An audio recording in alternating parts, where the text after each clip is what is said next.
Soit à trouver désormais l'ensemble des points M d'un fixe Z, tel que le module de Z plus 6i est égal au module de 3 plus 4i, avec Z est égal à X plus IY, mais ce coup-ci par la méthode géométrique.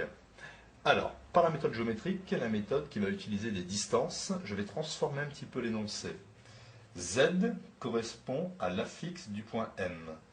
Plus 6i, je vais écrire que c'est l'opposé de ZA, avec, par hypothèse ici, l'affixe d'un point A que j'ai choisi sera égal à moins 6i, car moins 6i fait bien plus 6i, est égal module de 3 plus 4i, donc là c'est la racine carrée, on peut le calculer, de 3 au carré ça fait 9, plus 4 au carré ça fait 16.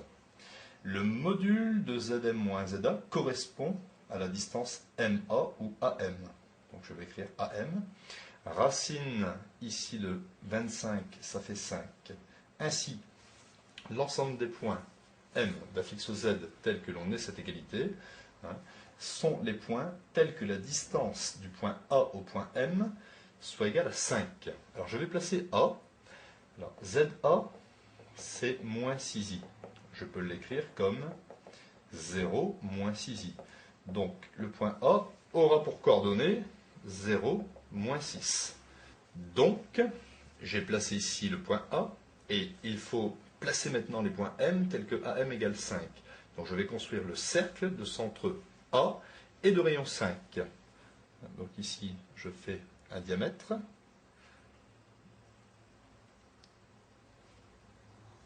Voilà. Donc l'ensemble des points M cherchés sont situés sur ce cercle, puisque nous avons la distance AM qui correspond au rayon et qui vaut 5. Donc, ainsi, si vous choisissez dans le plan complexe un point M, ici, et que vous repérez ici la partie réelle petit a et la partie imaginaire petit b du complexe associé, vous allez obtenir un nombre complexe Z. Et bien si vous remplacez Z dans le membre de gauche et que vous calculez le module de Z additionné de 6i, vous allez trouver forcément module de 3 plus 4i qui est égal à 5.